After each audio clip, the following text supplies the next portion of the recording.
Go back and watch Rush Hour 2 now and tell me it isn't weirdly creepy at points. Hey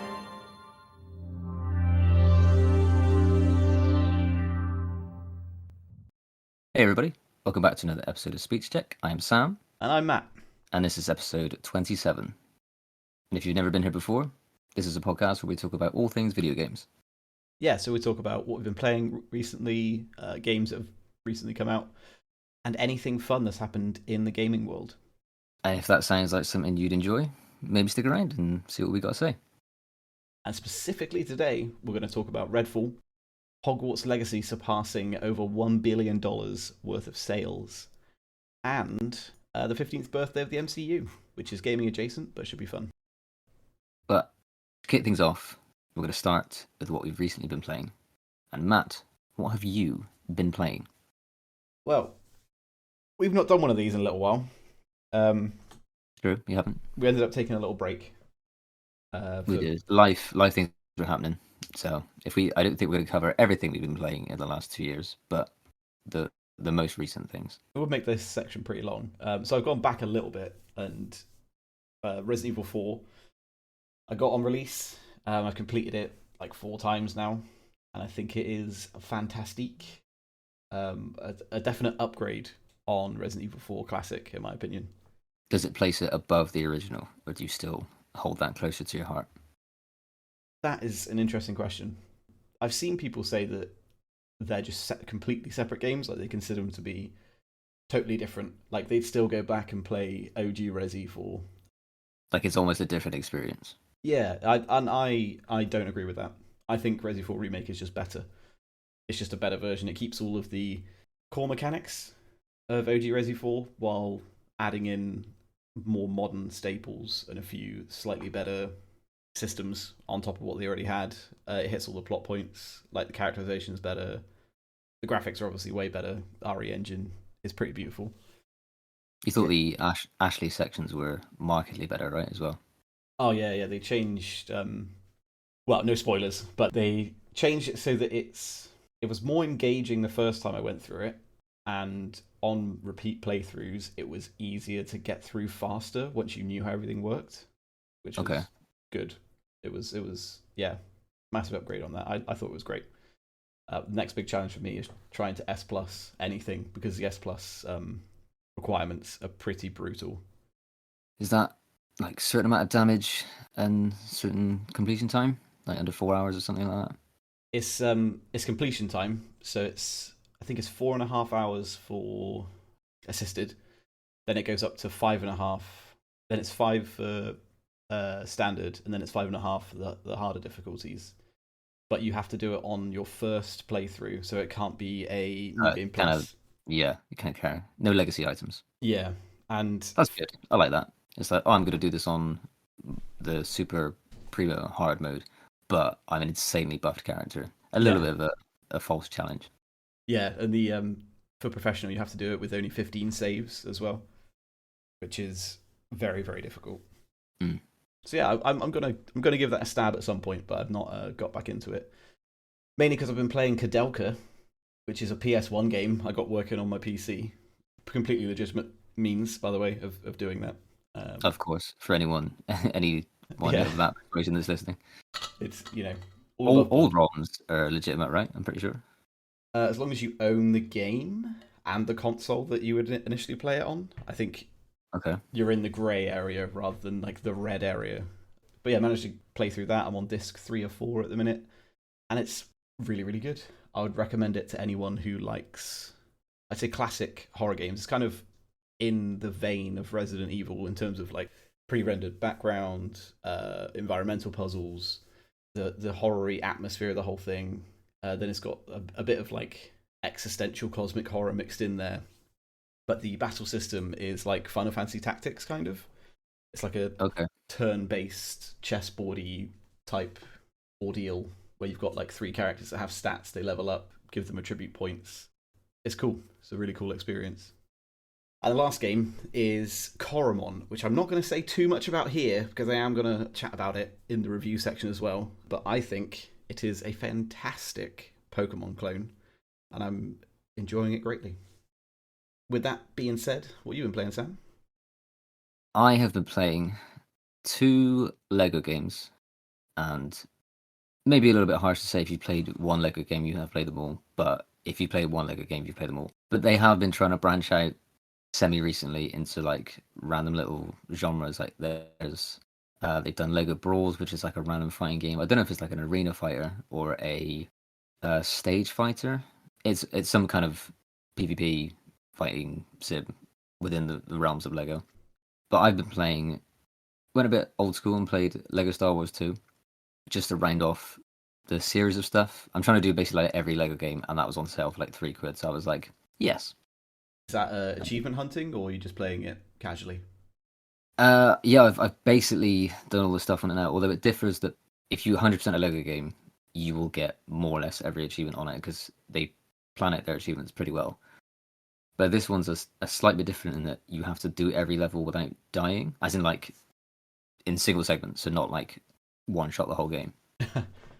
That would be a little bit intense for a Lego game.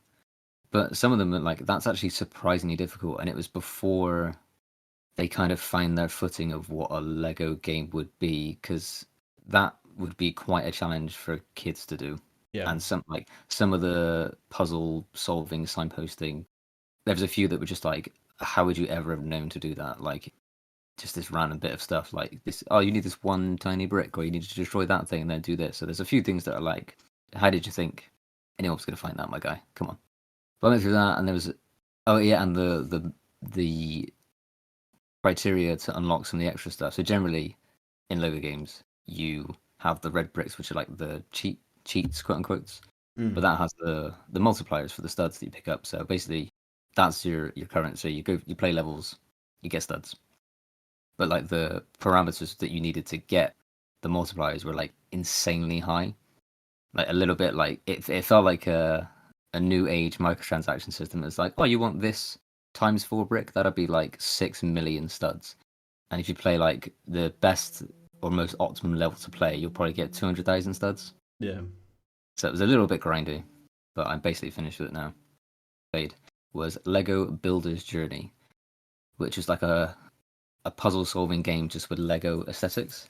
But it was one that I was like, oh, this is like an easy max, and I put it on my wish list. So I was like, if it's less than a tenner, I'll get it. And it was like £8, and I think I had some extra money off, so it was like £4 maybe. And it was good. It was a nice little play. It was thematic. It's about basically a kid who tries to spend time with a Lego child who tries to spend time with his Lego father. So he goes to see him at work, and basically he works in like a factory making Lego bricks, and then he gets lost in the factory, and then the dad tries to save him. Wait, and the two people are Lego working on yeah. factory. It's Lego bricks, yeah. Okay, all right. Yeah, so there's like some light. It's like a drag and drop puzzle thing, and you have to like guide each of the kid, this like little robot guy he meets, and the dad, like basically from one point of the map to the other, and it's like little puzzle rooms basically. I've never heard of that game. This is the first time I'm ever hearing of it. Sounds pretty cash.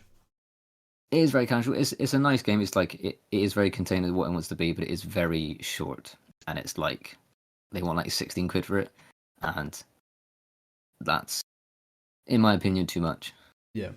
So if you see it for under a tenner, it's worth a bash. But it is, other than completing it, especially for me who's doing it for achievements, there's not a lot else. Like I finished it and I was like, right, I'm done with this game now. So, but it was good. I'll give it that. But maybe just the price point a little bit off. Mm. And the final thing is, or most notable thing, is Hogwarts Legacy. Now, I've been playing this secondarily, in that Danielle really wanted to play this.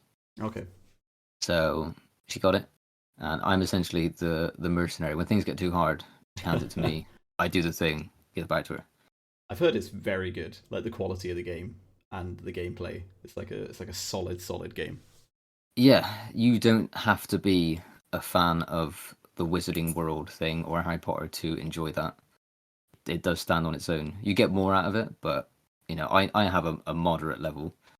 Danielle's more knowledgeable, but she really likes the books. She says a lot that I feel like if you tell someone you like Harry Potter, they assume that you absolutely love it, and she's like, I just think that it's good, you know. But yeah, she enjoyed it. It's very interesting to watch her play video games, and it's like you can you can pick out. It's like, oh, I can see that they want her to go do this, and I can see she's following the breadcrumb trail. It's like you're doing exactly what they want you to do. That's good game design. And yeah, it's just objectively good. I can see why it's made a lot of money and got good scores. And I'll get round to that in the news. So I'll put that plant that flag for later and come back to it. Ooh, foreshadowing, teasing. But yeah, that's what we've been playing.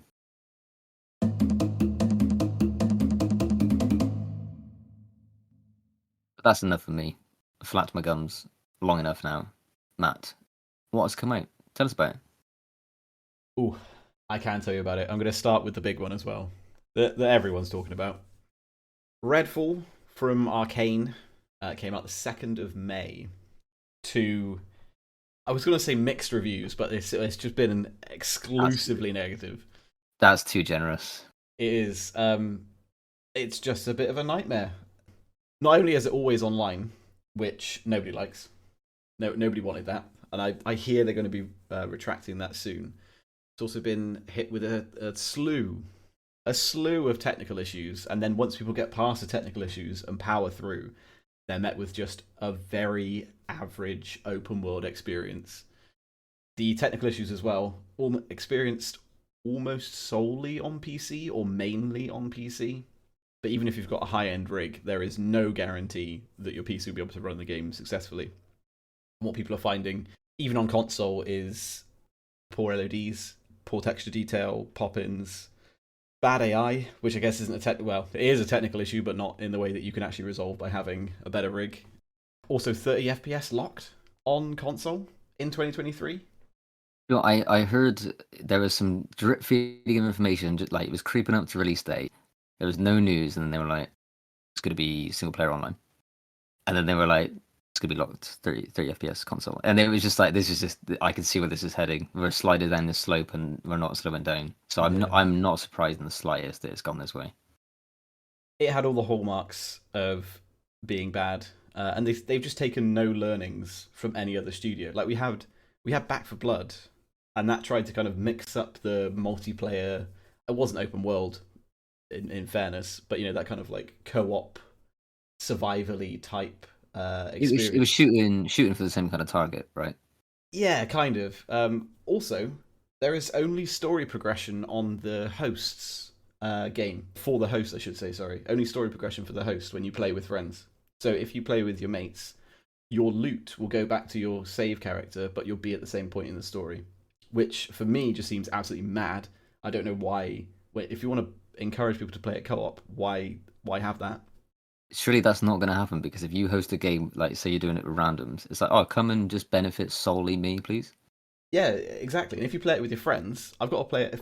If I've got a full cohort, so I think it's 4-player max. Yeah, you got to play it 4 times. Yeah, it's just played with these poor decisions. Yeah, quest design is apparently quite bad. World design is bad. We know Arcane can make an engaging environment, but they can't do it open world, it seems. The Metacritic score is currently sitting at 58 with a 3 out of 10 user score, and I think that's pretty accurate. Another bugbear is the price being £100 or $100, and if you're in Australia, you could probably take that up to like what, 150 to 200 for Aussie Something dollars. like that, yeah. Just to clarify that slightly, that is I believe the bite back edition. So that is the most you could pay for it is $100, but I think sitting at base is like 70. Yeah, it's 70 raw. Yeah, and then 100 for the. But even that's ridiculous, right? I think so. Although I'm kind of behind the times. Like I'm still baffled that it's £60. Yeah, a game to me should be £40, but I'm living in the past. That's like PS2 era price. Yeah. They have also released it on Game Pass, right? And here's my theory on that as to why the price is high, because it is high even compared to like its contemporaries right now. So, Game Pass, right?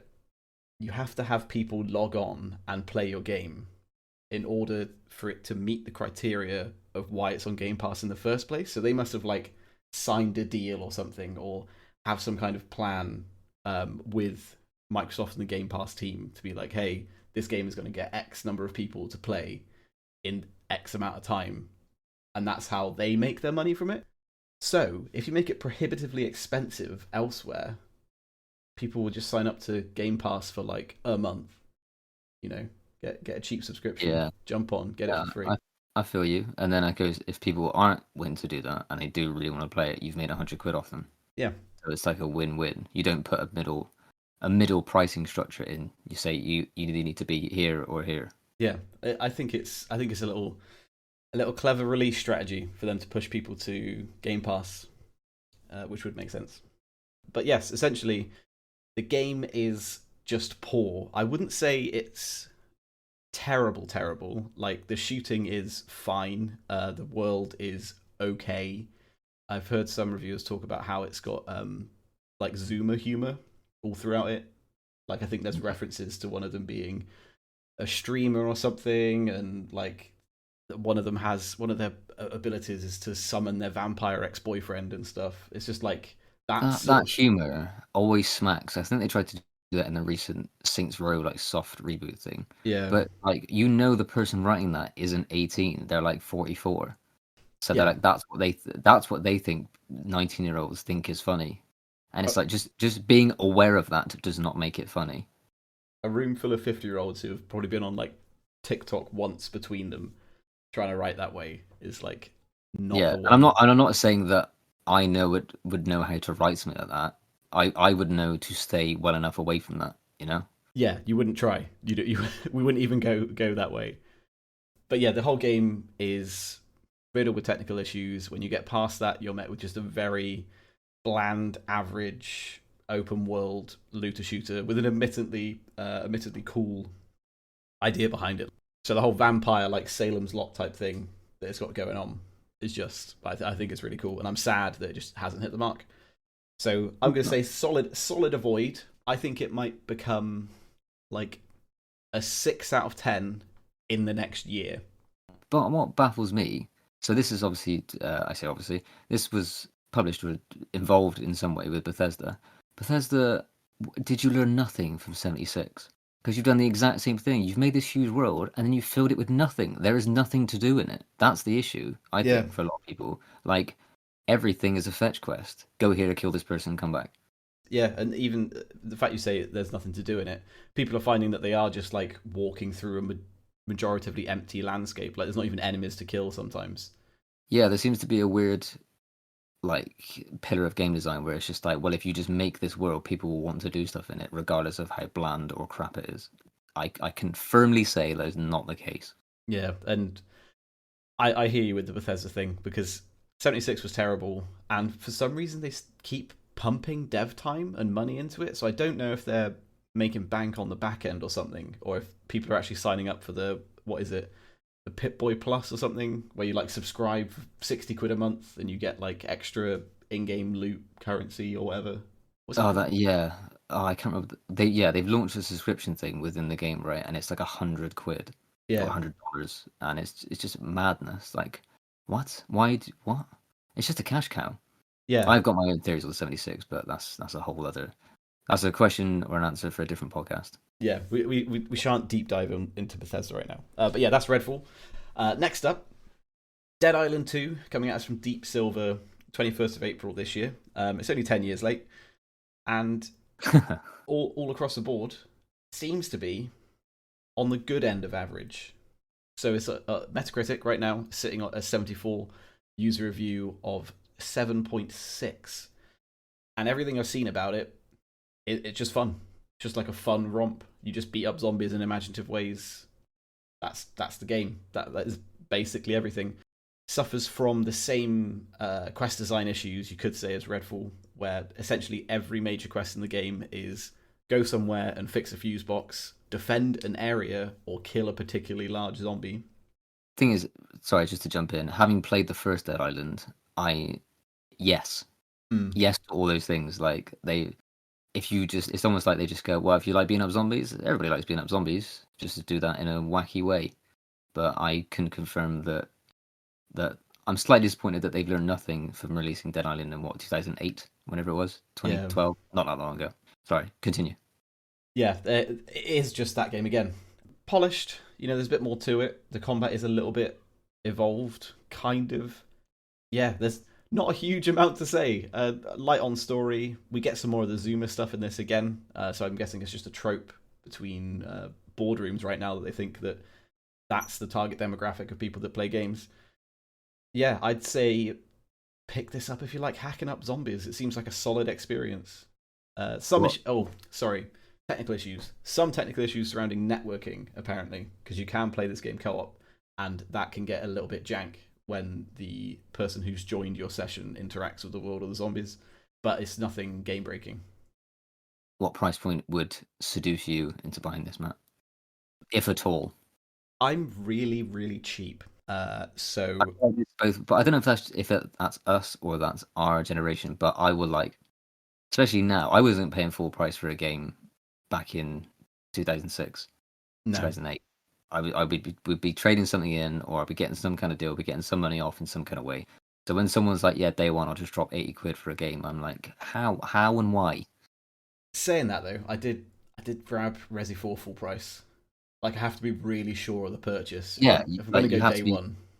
Yeah, and I just don't. Maybe I've had my fingers burnt maybe too many times, and when a la Redfall, I trust nothing. So it's more surprising when a game comes out and it works. Yeah, for me. Yeah, I'd put this game at like a 30 to 40 quid. I don't think it's quite worth full price, and I think if you've got someone to play it with, you'll probably enjoy it more. But if you see it on like a little bit of a sale, pick it up and know what you're getting into. You're just going to beat up zombies for like 10 to 20 hours. That's going to be your experience. So, last game I've got is Coromon, which I kind of teased at the start. It's something I'm playing right now. This is coming us from Tragsoft and was released the 31st of March. It's currently sitting at a 73 on Metacritic with a 7.8 user score, and it is a Pokemon clone. So, I believe recently Nintendo announced that there is now a monster catching genre, and games that are in that sphere, they won't like come after you for doing that. Like, you're not going to get Pokemon execs on the phone trying to shut you down. And I think they got too tired of playing whack-a-mole legally with all the ones that were popping up, and they were like, it was actually legally distinct in a lot of cases. We all know what Nintendo's like regarding copyright and trademark and all that stuff, right? Yeah, I honestly don't know. I know that a lot of people are hankering for that kind of old school Pokemon feel, which is what Coromon provides. It's like a GBA clone. So it isn't current Pokemon, it's like back in the day. Back in its absolute peak. Yeah. But even then, there are games like Jade Cocoon, Monster Rancher. Like, there were kind of... Yeah, they were floating around, for sure. Monster catchy type games, but none that were like Pokemon, I suppose. And now you can just have a direct clone that is even called Coromon. Like, it's clear that they're just aping it directly. And I don't know, Nintendo just seem to not care. At least not yet. But yeah, this is an incredibly solid experience. And if you know about Pokemon, or you're used to that game loop, it's going to be really familiar to you. Some changes to the formula, which I really like. I'm not sure when the shiny thing came into Pokemon. I think it was after the time where I was invested in it. But they essentially have a shiny system within Coromon, which is potency. And every Coromon can have up to 21 levels of potential across its entire lifespan. So you want to try and find a Coromon that has a higher native potential so that it will level up its potential more. And whenever it levels up that potential, you get stats that you can put directly into its stat base. So you're not just like waiting on random level up stats. You can like influence them how you choose. Some semblance of control then. Yeah, and that affects their color. So you have like base level potency Coromon, potent Coromon, and then perfect Coromon. So you can kind of hunt around for one that's it will have a special color, but it will also have these extra like potential levels in there, which is pretty cool. I'm highly enjoying it right now, and I think that the monster taming genre is about to have like a resurgence in the classic style, not in the vein of the new Pokemon. Oh, another thing to mention while I'm talking about style. The pixel art is absolutely fantastic. The pixel art and animation is great. Highly detailed. Animations are lovely. Can't speak highly enough of that, and the music as well. Great music. But yeah, games to watch out for: Cassette Beasts, Ooblets, Temtem, and Nexamon and Nexamon 2. So if there are people that like those sorts of games, make a little list in your mind. Go ahead and check those out. I'm now going to do super quickfire. Games leaving Game Pass in the next week: Her Story, Danganronpa 2, Boomerang, Hearts of Iron 4, Before We Leave, and My Friend Pedro. And games that are new to Game Pass right now: Hitman, World of Assassination, Mass Effect 2 and 3, Redfall, lol, Besiege, Ravenlock, and The Last Case of Benedict Fox. So if that's perked up your ear holes at any point, if you need to finish any of those games or you've been waiting for them to come to Game Pass, check out your landing page and make sure that you're up to date.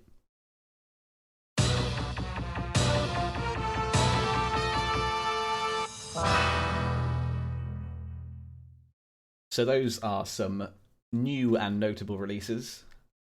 And now I'm going to hand over to Sam for the news. Tell us what's been popping off, Sam. What's going on?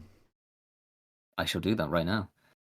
The first one I've got is the previously mentioned Hogwarts Legacy. It has crossed the $1 billion mark. It sold 15 million copies, which is very impressive. Is that like a first or a landmark? I am not sure. Do you know what, Matt? I didn't research it that hard enough. So I just accidentally called you out. Carry on. That's fine. But that's what's more impressive to me is that is with a limited market, a limited quote unquotes, in that the Xbox One and PS4 versions have only just recently been released. I think literally this week, and the Switch version will be coming in July, pending any potential delays on that. So they're only going to get more sales from people in this. Like my friend who doesn't have a current gen console has bought it this week. I'm shocked to hear it's coming out on Switch. Yeah, it's always like I do notice that's always the last one. Maybe their dev kit is particularly hard to get hold of. Maybe people just don't like developing for Switch. I think it's that second one. It's just hard because the Switch has a terrible GPU. Yeah, and I imagine that Nintendo are maybe more bureaucratic than most in trying to get stuff to them that they want to see. They'll be like, okay, send us your GDD. It's like, oh. But yeah, that impressed me, that it was, it's made all that money and yet it still has more platforms to come out to. And this makes it Warner Brothers' 5th franchise to cross the $1 billion mark. The other 4 being Lego, DC, Mortal Kombat, which surprised me, and Game of Thrones. Hang on. Okay, we're talking about the Mortal Kombat game series, yeah? We're not talking about the new film they released. Mortal Kombat as an entity, so that would be everything. Okay. Encompassing that, which is obviously going to be 90% of the games, 95% of the games. That makes sorry. When I hear Warner Brothers, I go straight to movies. But yeah, no, they do have their unsurprising with DC because that's like every single DC. That's like Batman, AL. Yeah. But yeah, not surprising that it's made this, and more surprising as well in that it had an anti-campaign, like a boycott almost, when it came out because of the views of J.K. Rowling and what she thinks about trans people. And I think the devs were very. I think even she was like, I don't really have anything to do with this, to be honest. It is technically from my mind in like this world, but I'm not really involved with this. I was just asked, can we, the devs, use your IP? And she was like, yes. That was all she had involvement with it. Yeah, for sure. I think people got a little bit carried away at the front at the start of it before it all got going. Some people stuck to the guns, but it really just didn't work. My question to you is, Matt, that should that happen? Like, should we be separating art from artist? Oh yeah, I didn't agree with the boycott personally because you're just harming the devs. And I know we're talking about Warner Brothers, not like a group of plucky indies or anything. But there are a ton of people who have put a ton of time and passion into a game that is good as well. The game itself is a good game. And you're not going to cripple J.K. Rowling's financial standings by not buying a game she barely had anything to do with. She's not in her castle on Mustafar going, curses. No. Why? She's got plenty of revenue streams. And I don't know if it was like a little what's the word? Not, I was going to say fan service, that's the wrong thing. There's a trans character in the game. And I don't know if that was like a little placation, maybe being like, oh no, it can't possibly be because here you go. So whether that would have been, whether that was a response to that or that was going to be in it anyway, not sure. Can't confirm or deny. But in my personal opinion, they handled that very well in that you come across this character and they just are a trans character, and it's not a huge. They don't stop everybody in the world and go, everybody look here, this person. It's just a person you meet, and that's who they are. I think that's exactly how you should handle it.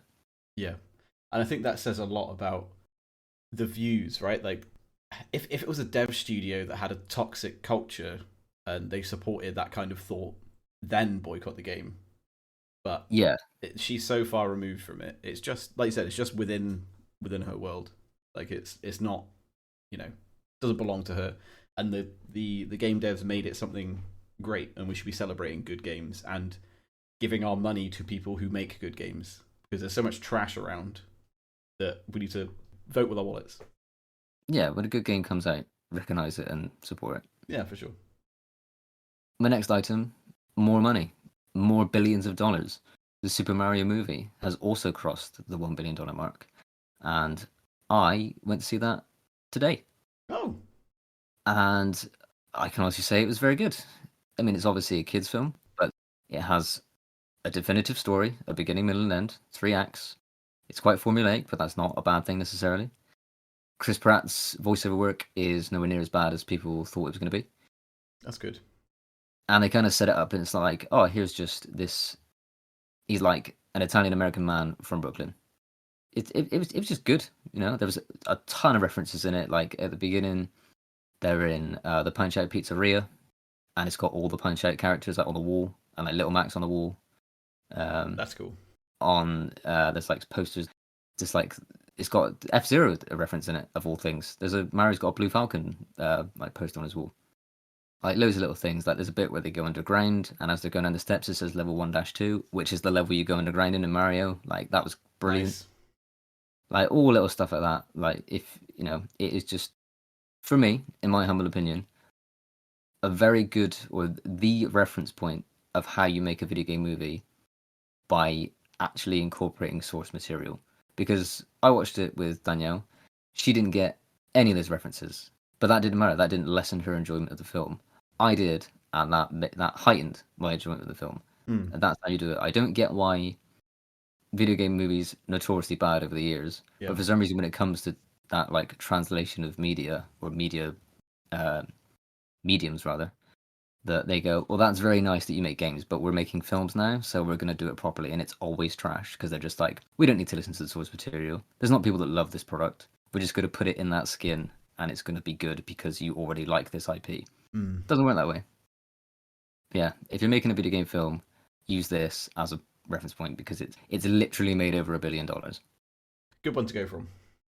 And it got posted to Twitter in full, and people were able to just watch it, and it still made $1 billion. So, how did that even happen?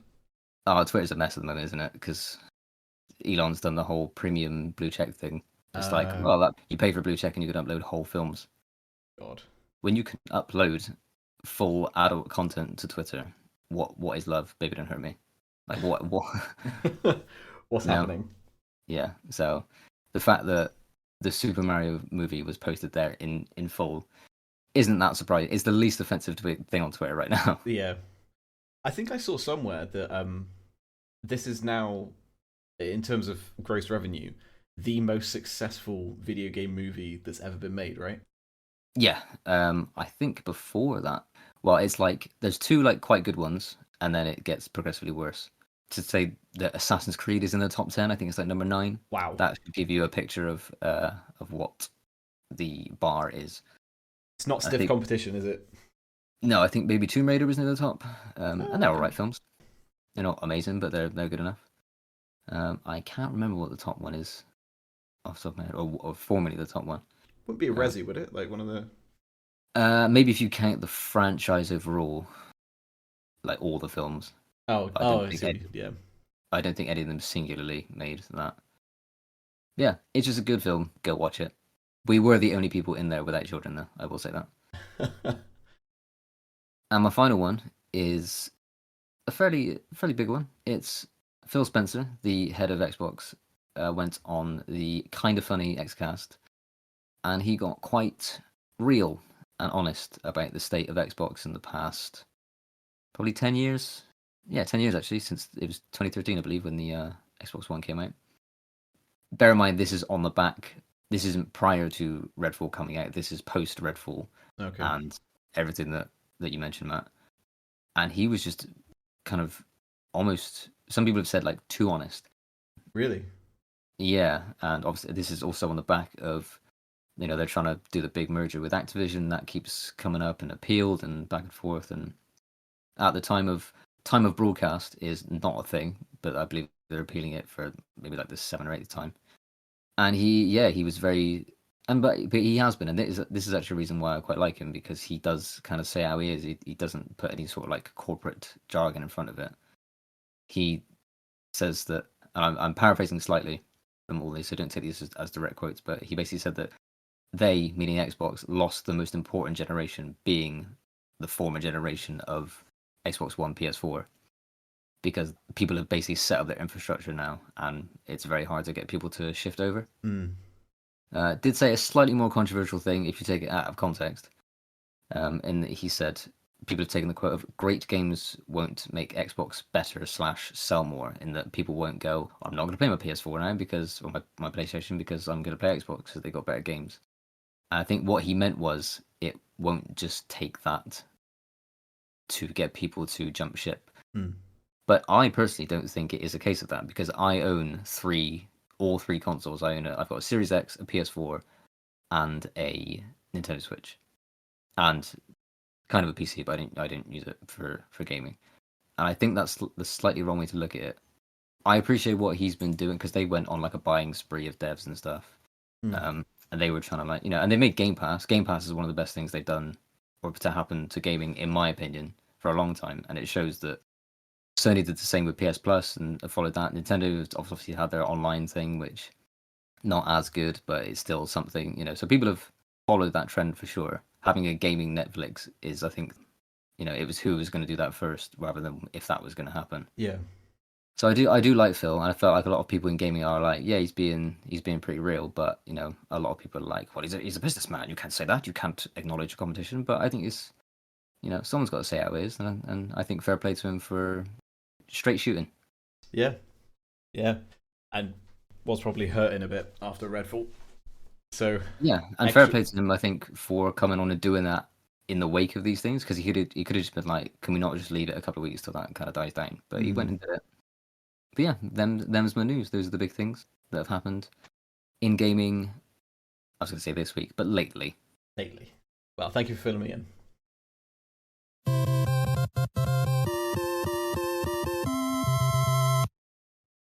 So that was the news, and we're going to finish off, as we always do, with our question/point. We've adapted it slightly. And this week is, the MCU has turned 15. Which are some of our favourite/worst Marvel movies, heroes, moments, etc.? Matt, begin us. Okay. So I'm gonna kick this off by saying I'm not a huge Marvel buff. Like, I've not read all the comics or anything. I've not got the deep lore. You know what I mean? I'm not got a Spider-Man #1 tucked up my ass or anything. Like, I assume that's where comic book nerds keep their precious comics. I don't know. Unless you got your Batman #1 out there. No, DC goes down the P tube, right? Oh yeah. Sorry. So I love The Punisher, mainly because the show was fantastic and John Bernthal is awesome. The Punisher film's also good, by the way. Like, I feel like every media done around The Punisher has been good, but no companies, execs like it. Like Tom Jane, he's a good Punisher. Do you know, mate? Kevin Nash. It was my hill to die on for a little while. It was right up there with Doom for me. I'd fight for Doom, and I would say the old Punisher. I'd say it's better than Doom personally, but I have my views on that. But yeah, I think Punisher's objectively good. But yeah. When was the last time you watched it? Oh, many years ago now. Maybe I was 16 and I was like, this is really cool. Guns. I think that is what happened to me as well. I just had this like rose-tinted memory of really enjoying it. And then it was on one of the streaming services and Fran had never seen it. I and I was like, "Oh, we're watching the series. Like, let's watch the old Punisher film. It's good." And did she tear it to shreds? It's not good, mate. It's just not. It's not a very good film. Were you watching it, being like, "Oh, this isn't as good as I remember"? Yeah, it was one of those horrible moments. It's like, oh no, things from my childhood are bad. Just like, by the way, Rush Hour 2, another one. Absolutely love Jackie Chan. Love his movies. Go back and watch Rush Hour 2 now, and tell me it isn't weirdly creepy at points. Do you know what? I have a weird history of Rush Hour 2, in that, like, for ages it was like the only DVD I had, like, in my like DVD player in my room, and so I watched it. I probably watched it about 100 times. Yeah. And I think, thinking back to what I remember, yeah, like the bit in the spa near the beginning, or the bathhouse, whatever it is, like that massage parlor. That's it. It's a fun little fight scene in it, but it's straight, and then they just, instead of like capturing them and killing them, they just take their clothes and then push them out on the motorway. It honestly, mate. It's like, what? And then like, haha, now they'll learn. Now they'll leave our triad syndicate alone. Yeah, I watched it through a friend not too long ago, and there were some parts where I was, giving it the screw face, being like, I do not remember this film being this weird. But anyway, I'm getting sidetracked. Punisher, good. I did not like Wakanda Forever, the second Black Panther film. I just didn't think it was very good. I thought they handled Chadwick Boseman's death really well, and they kind of wrote the story forward for Wakanda in a decent way. But the film as a whole was just really, really boring for me. It wasn't as bad as The Eternals, which was straight garbage. Like, I hated it. I feel like that is widely acknowledged as this is the low. That and Captain Marvel are like, these are the shitest of the shite. It was like bad. Like Captain Marvel. At least things happen in Captain Marvel, right? Yeah, it's like Captain Marvel's like a bit annoying, but it's watchable for at least the first 45 minutes. Whereas the Eternals was just cack over and over again. I feel like Eternals, from what I've seen, is a little bit like self-indulgent, and it assumes you already like it.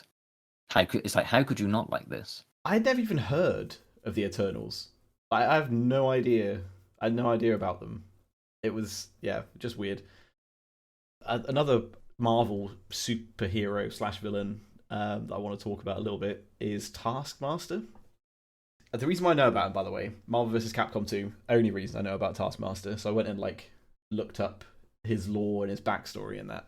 And he actually has a really cool backstory where he can perfectly mimic people once he's seen them do stuff. So he would learn how superheroes fight and then train henchmen.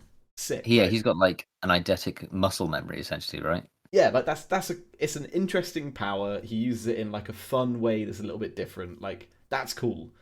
And then in the Black Widow film, it was just it's robot. It's because he's got an AI in him. It was just, I feel like it just robbed a lot of it was a woman in the movie. It's a man in the comics, but a woman in the movie. And it just robbed the character of a lot of that specialness. And she was just like a puppet. She was a puppet that could fight just like Black Widow and kind of had no agency of her own, sort of. They just tore down the character for no reason by changing the backstory and lore, which I didn't really like very much. Just before we get into it, I like villains like Taskmaster that are so my main experience of him was in the PlayStation Spider-Man game. Oh yeah. In which there's a side quest of him, and you have to fight him and defeat him 3 times, and he gets progressively harder. It's I think it's all the moves you used on him the first fight you can't use again because he'll just block them. That's cool. I like that. Stuff like that. Yeah, but when he's done it, he's you are pretty good. Villains that are I respect you as an opponent sort of thing. He's I want someone that can beat me. It's and no one's done it yet. That I like that. What's the word? Niche of writing. Yeah, it was just he seemed like quite a unique character, and they just kind of took all of that away so that there could just be an antagonist for Black Widow. They just rewrote him completely, but kept the same name. I just didn't understand it at all. I think it's why people like Deathstroke in DC as well, because he's Batman's the only person that can beat me, so that's why I fight him but also respect him. And he's just a mercenary, so it's I'll help whoever is paid me the most. Yeah, just an interesting an interesting character in a comic book, like not just a cackling villain, like someone that's got a bit of something else about them. Yeah, not building a death ray to blow up the world. Yeah. What about you, man? What are your favies and least favies? I think, objectively speaking, Captain America has the best trilogy of films. Okay. First Avenger, Winter Soldier, Civil War. I think Civil War is the best MCU film, personally. You are correct. Because it's both has the best action scenes, has a lot of very villains in it. Introduction of Spider-Man, Tom Holland, I think is a very good Spider-Man. Mm-hmm. Because he plays both Peter Parker and Spider-Man the best between the three actors that have played him. I agree. Can't speak for the No Way Home or any of the Spider-Man trilogy of films. People might say they are very good, and I'm sure they are. I kind of like, in a weird way, the films that aren't all connected and kind of stand on their own, which is why I think I would prefer maybe the Homecoming and the Far From Home ones, and that they just kind of happen. I don't like all this everything affects everything and this multiverse madness stuff. Like, I think that shows that it's become just way too big. Because I think we've spoken about it before, where like the whole world and the fate of humanity everywhere doesn't have to be on the line for stuff to be meaningful. Like, it can be often a personal story of just saving your dad or looking after your family and wanting to help your friend. Like, resonates with people a lot more than just, you know, Quantumania. Like, we've saved this universe, but what about the Blue Universe? You know, I've not seen Quantumania. Oh, it kind of got ripped apart, and it was like logically a bit off. The villain in it, they could have killed him, they just didn't. And instead of, he basically pretended to have amnesia the whole time, and they were like, well, I'm not going to kill you, but I am going to give you the ability to remember how to fix your own ship to escape. Like, it was a little bit like, hang on, and then he gets beaten by ants. Oh. Like, he's like, I'm the most powerful being in the universe, except against ants. It's a little bit like, hang on, where's the plot coming in there? Like, we didn't know how to write that one out. And it's a shame, because I like Paul Rudd and / Ant-Man as a character. The first film was good. I liked the first Ant-Man, but I haven't seen Ant-Man and the Wasp either. I think that's one of the weaker ones, but yeah, Ant-Man was good. Yeah, Civil War, I think, by far my favourite film. I think you'd probably find a lot of people that would say that. Maybe Endgame, because it has all the big spectacle stuff in it. But I think Endgame is a little bit depressing, personally. It gets a little bit too moody. And how the notion of saying Endgame and then making another film, it's just like, you built up all that spectacle, all these huge moments, and none of it mattered because you carried it on anyway. For me, it's a little bit, I always say, if people say, oh, what's your favourite Marvel film? As a joke, I say, oh, the one that sets it up for a sequel. And I think it just becomes hard to get invested in it, you know? Yeah, I hear you. I think Iron Man's the best character, and like has the biggest character arc from like Iron Man 1 through to Endgame. I'd agree with that. Like, is like a cocky hero who's like, I've got loads of money, I'm going to have fun with this, to accepting his bigger responsibility to save all of the universes. Yeah. I do have some. It's not alone in this, but it has a tendency, especially with the latest phase, to being like, well, one, introducing key concepts and characters on like Disney Plus shows, which is banking on everyone having seen these like very limited series, which not everyone will, and it's making a big thing out of like male heroes just being like idiots. Like Thor: Love and Thunder, like he went from being this insanely serious god speaking in like Shakespearean English to just an idiot. I feel like, oh, isn't this fun? I'm riding a goat, and it's like, oh, but don't worry, the Valkyrie and what's her name, Jane, Mighty Thor, yeah. Don't worry, they're the real heroes, and I'm an idiot bloke, and these women are going to sort it out because I just can't even dress myself. It was Love and Thunder I really wanted to like, but yeah, they did turn Thor into like a himbo for some reason. Where in Thor 1, he's like, can be petulant and emotional, like he's quick to anger and stuff, but he is still a god. Like he's still. Yeah, I think that's the thing. Like I thought they did that quite well in the Thor films, even though they didn't do that well. I think financially they're like the weaker ones on the money side. But I think Chris Hemsworth got the character down well. Like you said, he's like the spoiled son of a god, but he is like that's what separates him from Loki, and that he doesn't mess around when it comes to get serious, like to the big time, you know? Yeah, and basically every appearance he's kind of been like that. I think Ragnarok pushed a little bit in that direction, like it pushed a bit in the Guardians direction, where he was starting to get a bit sillier, but he was still fairly serious. But yeah, Love and Thunder, the tone, I didn't really get the tone. Didn't really resonate for me. Well, I think that I don't just accuse Marvel of that. I think that's becoming a thing. Hollywood stuff in general. Like I know the Velma series was like is like got lambasted for that because Universally they panned, they made Fred into a character that couldn't, I think, cut up his own food. Like what? What? Why pick the Scooby Doo franchise if you like actively don't like some of the characters? Shouldn't you be if you want to parody it, just parody it. Like make a parody Scooby Doo. Don't actually use the license and then. Well, that's what a lot of people like. The criticism I've seen is if you hate this thing so much, don't wear its clothes. Yeah. Make your own thing. Oh wait, you can't because you don't really have anything meaningful to say. You just want you're piggybacking off of this IP because people already like it. I see. That's really weird. But yeah, summarize. Captain America, best trilogy. Iron Man, best character. But it's become too gargantuan because everything affects everything, and everything is for the fate of 1,200 universes. Yeah, good summary. I think that's a good breakdown.